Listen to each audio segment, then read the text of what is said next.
Last night's episode of SmackDown changed my mind.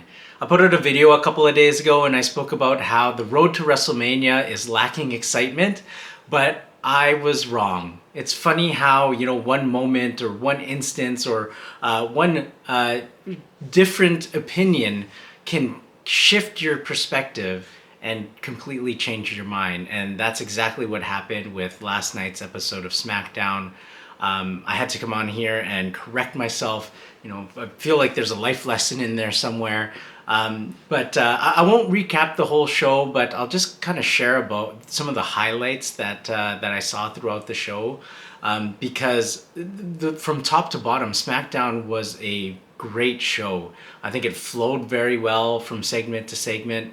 They had great use of wrestlers all throughout the show. It started off with Cody. No, not Oba. It started off with Kobe, Jacob, and Drew McIntyre. They had their little squabble. But then we also got to see all three of them throughout the show, sprinkled intermittently, and all through different parts. It wasn't like just the three of them that we saw, paired up against each other throughout the whole show. We saw an interaction between Cody and Sammy. We saw Jacob Fatu and not Adam Pearce, but the other GM, the non-bald Adam Pearce. And then, we saw Drew McIntyre get in the mingle in the main event. So all were sprinkled throughout the show, and that happened with multiple characters. And that's how a wrestling show should be. It's a wrestling show. Just because you see them once doesn't mean you're never going to see them again, or never going to see them again in the rest of the episode. They're going to be backstage. They're going to be interacting with people. And, we got that feel from SmackDown. And, it's probably the first time that, they've kind of been building towards it, but I think it's the first time that I've actually seen it flow well like that. SmackDown really proved to be the A show this week, and I think for the last couple weeks, it's been the A show. And I did see Drew McIntyre on Busted Open Radio. Shout out to Dave LaGreca and the Busted Open Radio family there. But Drew McIntyre was on there, and the way that he was talking and the way that he presented himself as the champion, like, he is the right champion on that show. Definitely well earned, definitely well deserved.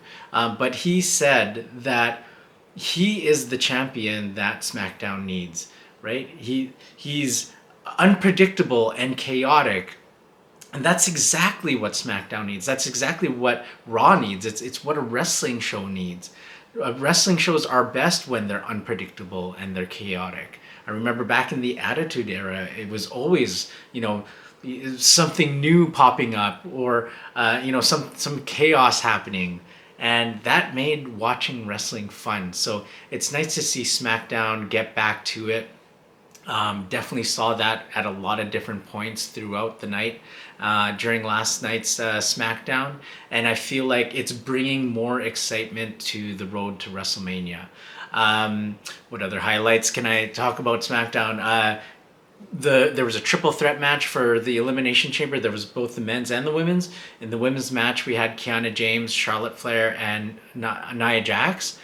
And my goodness, Kiana James, she is incredibly strong.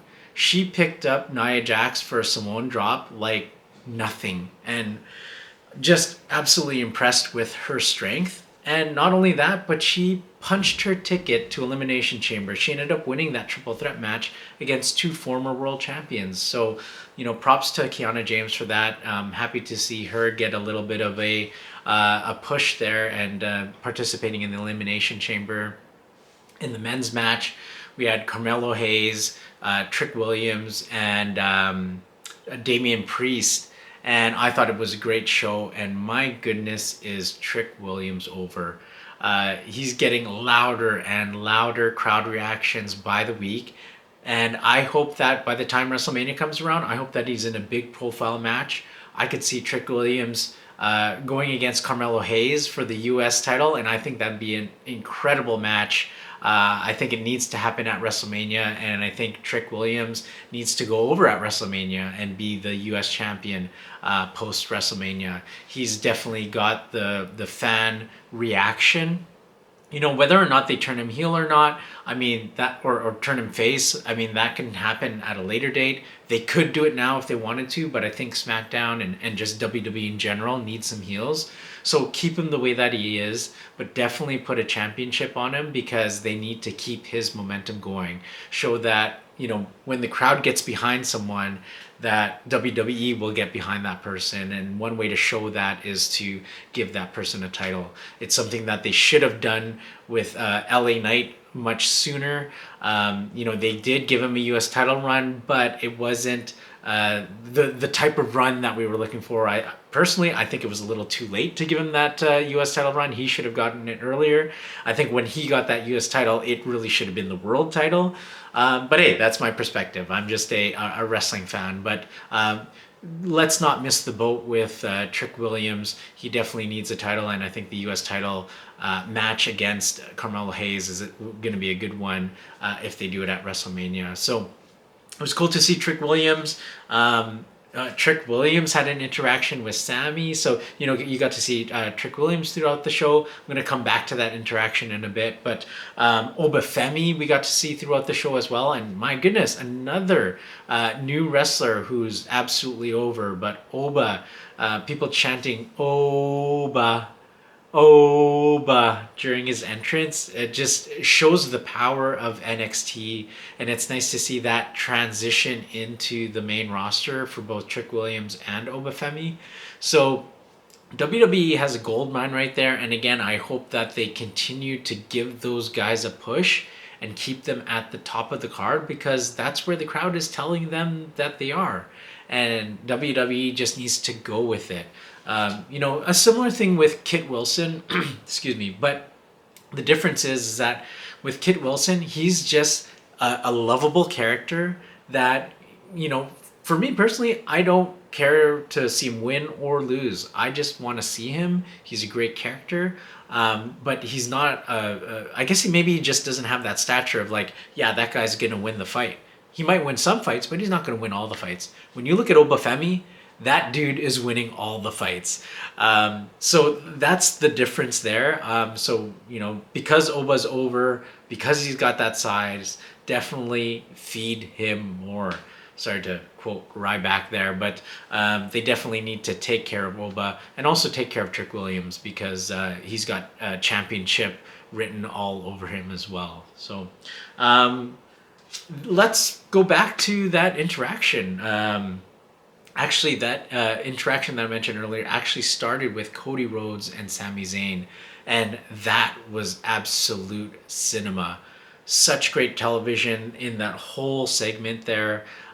Basically, we saw Cody Rhodes talking to Sami Zayn, and Cody Rhodes was telling Sami Zayn that he tried well. He's got nothing to be ashamed about with that match that they had last week, that triple threat match for the Elimination Chamber.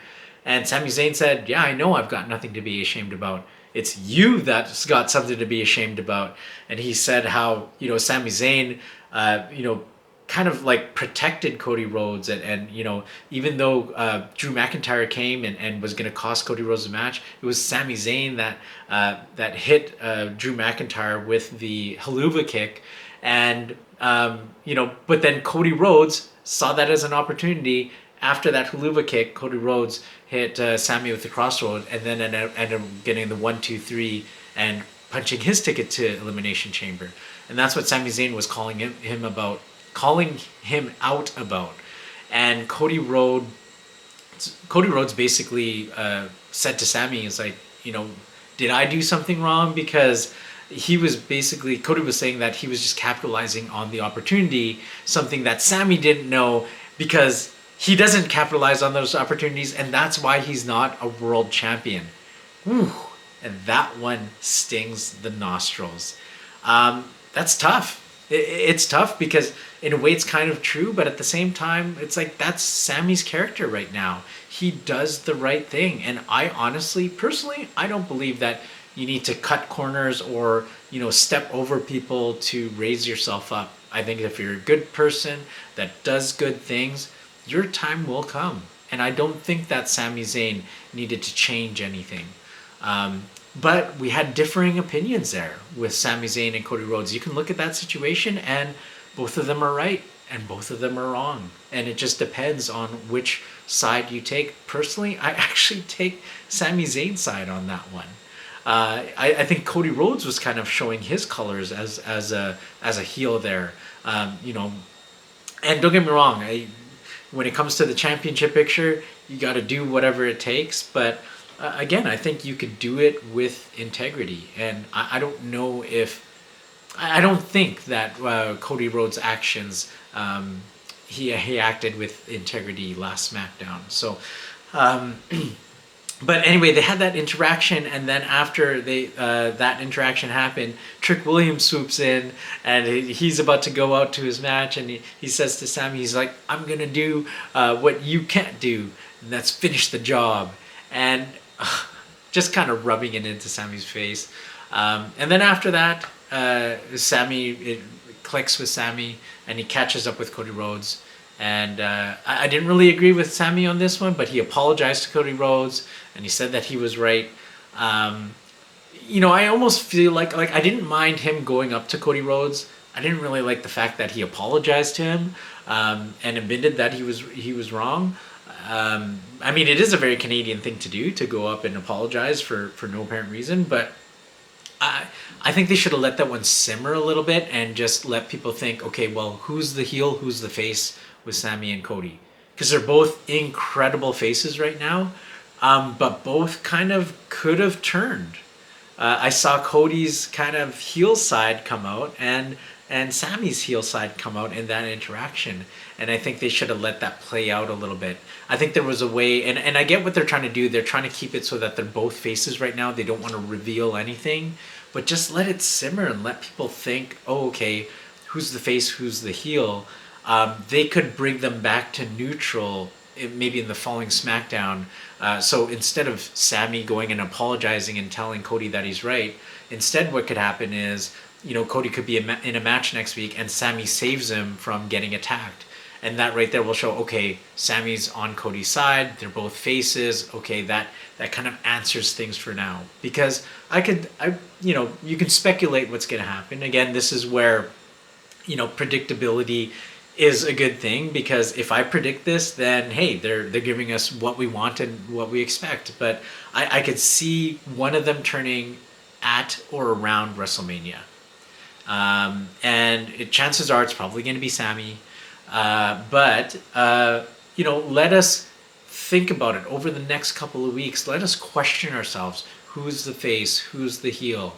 And then boom, we've got that heel turn. Because, you know, I will bet you that right around WrestleMania or shortly after WrestleMania, either Cody Rhodes or Sami Zayn is going to turn heel. I think chances are it's going to be Sami, but look for one of those two to turn heel after WrestleMania. So anyway, I thought that the whole interaction was great. Again, Sami didn't need to apologize, but hey, that's just me saying that a Canadian doesn't always need to apologize. What else happened in my notes? I've got the Miz and the Oba interaction. I thought that was absolutely hilarious. How you know, Miz was basically trying to mentor Oba, and Oba was like, "Oh yeah, show me the ropes, eh? I'm gonna go talk to I keep wanting to say Nick Aldis.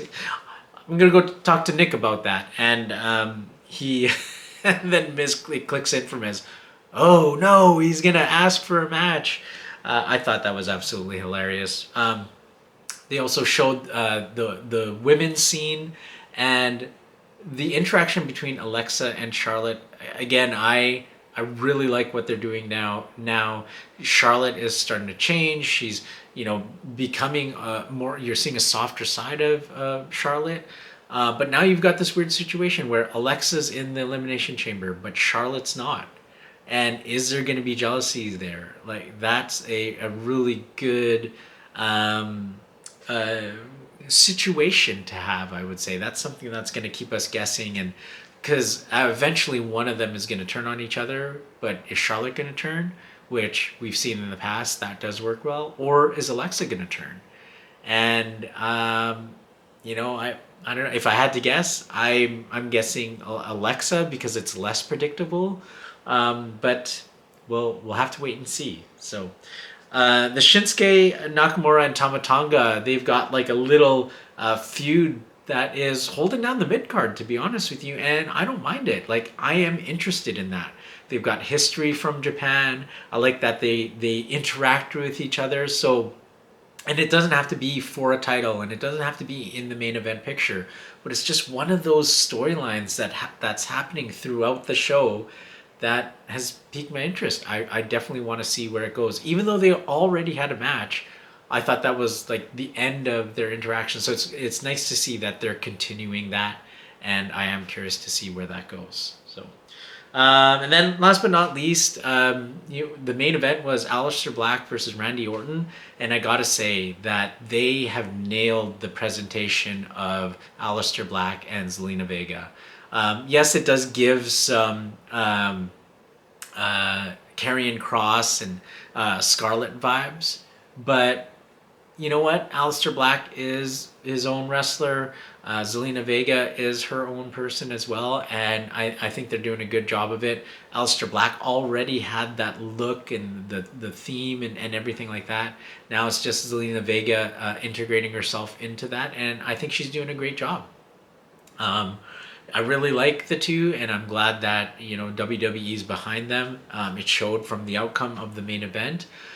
But again, you had Drew McIntyre, the champion, insert himself in a match where he's not really part of per se, like he is in a way because Randy Orton's in the Elimination Chamber. But he doesn't really have a lot to deal with Randy Orton and Aleister Black right now, other than Randy being in the Elimination Chamber.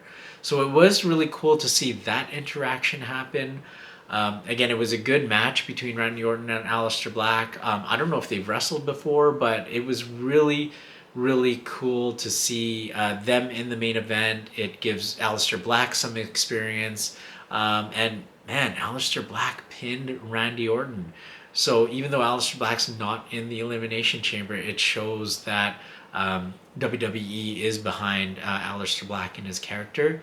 And it was a good win for Aleister Black. So again, from top to bottom, SmackDown was a really good show, and I just had to hop on, do this impromptu video, because I actually take back the words that I said a few days ago. And there is excitement on this road to WrestleMania. It started with SmackDown last night. I think that WWE righted its ship.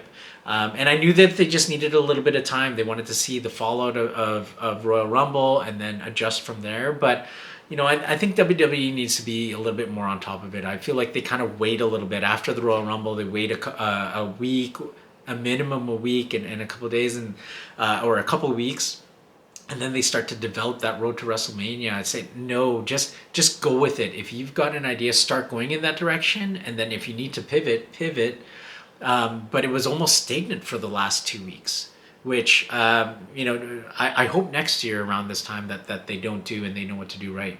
Because what they did with the Roman Reigns and CM Punk match is that, boom, they called it right then and there, the first Raw after the Rumble.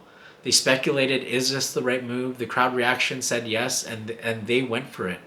They really didn't even need to do that crowd reaction. They probably did it as a test, and I bet you anything that if the crowd reaction was different, maybe they wouldn't have announced that would be the match for WrestleMania. But because it was so hot right then and there, they just called it and solidified it. And I think they need to do that more with more feuds and more matches for WrestleMania. They don't have to wait for Elimination Chamber to flesh out the card. You can build Elimination Chamber and WrestleMania at the same time. So that's my point of view. I know that it was completely different a couple of days ago, but that's life, right? Sometimes a moment or an experience or, somebody sharing their perspective can change one's own perspective, and that's okay. You don't have, just because you say that you think something or feel something or believe in something one day doesn't mean that you can't change. And that change can either happen from an outside influence, like for me, watching SmackDown changed my perspective. Or that change can happen internally. It can happen from within. and you can choose to change. And for me, I guess it was kind of a combination of both. So I'm back on board. We've got excitement on this road to WrestleMania. I'm looking forward to WrestleMania 42, and I'm looking forward to Elimination Chamber. I went to Elimination Chamber last year, so in honor of Elimination Chamber this week, I'm going to post daily Elimination Chamber videos from my perspective, just to share my experience. And it was really, really cool. So what better time to post those videos than Elimination Chamber season? So remember to like and subscribe if you aren't already subscribed. And we'll see you on the next video on Wrestling Knows Best.